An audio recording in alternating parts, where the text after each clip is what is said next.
Good morning and welcome to Little Creations for the Cricket. This is Crystal. I'm sounding a little rough this morning. I am on the mend, but I've had a cold for a couple days and my voice has not recovered fully. I'm just going to give you a really quick tutorial on how to make these roses. I call them roses, but they're just paper flowers. I cannot remember where I got the tutorial from. It was on a blog, so I'm very sorry.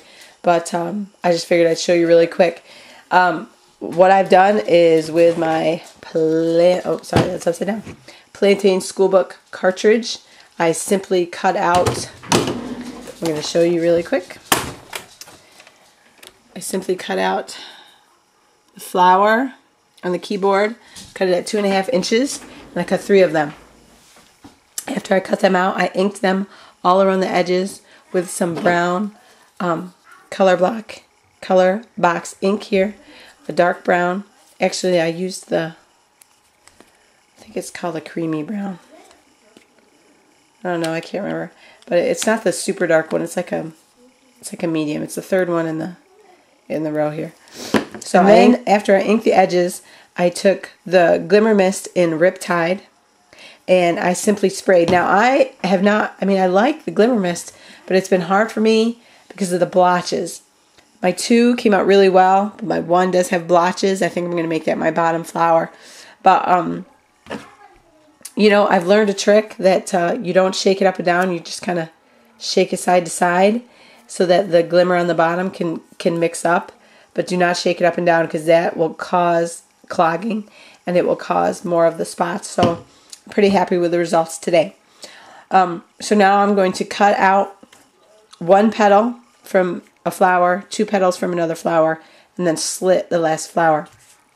So let's go ahead and do that. Okay, so as you can see, I went ahead and cut my petals out. You want to keep all your pieces though, because you're going to use all of them.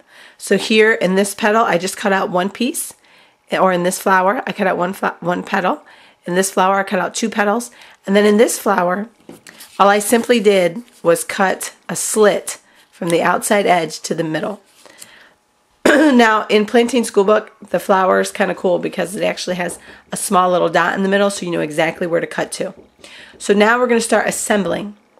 The first thing we're going to do is we're going to take our slit flower, we're going to glue this petal that's on here to the next petal. So let's do that real quick. Okay, so I've put together my petals, and now these last 2 pieces are very simple. All you do is kind of just roll them up so that you have that little cone that's in the center of the flower. And this one is obviously bigger. This one's really small. This goes right in the middle. Okay, so we're going to glue those together. The next step that you're going to want to do is just trim off these pointed ends because we're not going to need them. They're going to make our flower too poofy. You can even trim off a little bit of these if you want to. Not a lot though. Okay, so what I'm doing now is rolling down the petals. Now on these small ones, I just rolled down the outside edges because you really can't get to the middle. I'm using my craft knife, but you can use anything. You can use a pencil. I mean, I can switch it to my Jelly Roll pen. All you simply do is put the petal on here and roll it down. It's really easy. I mean, you can play around with it. You can roll them up. You can roll them any way you want. Okay, so those are all rolled, and now we can officially start putting the flower together. Okay, all I've done is place some glue dots on the bottom of my second to the largest petal, which is my 4 petal flower. And what you want to do is you kind of want to line it up so where they're not right on top of each other, so that you get the flowers. I think I like it right there. I also have glue dots on my next level. I'm going to go ahead and place that in there. Again, you want to line it up to where they're not perfectly on top of each other. Place glue dots on my second to last level. Really quick. That glue dot did not want to come on. Again, hot glue gun, whatever will work the best for you.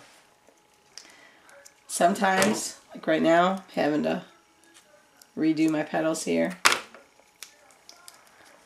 stick that in there. You know what?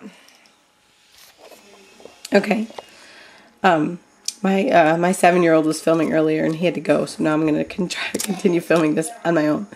I have placed my 3rd level petal in there. You see I try to offset it from the other petals so that it looks very layered like a real flower. Now I'm going to place my 2nd to last layer in there. Sometimes I trim this one if it doesn't quite fit correctly. I think I need to go ahead and trim it. So let's trim that. I'm going to glue it in there along with the last level. Okay, I have put in my last 2 pieces.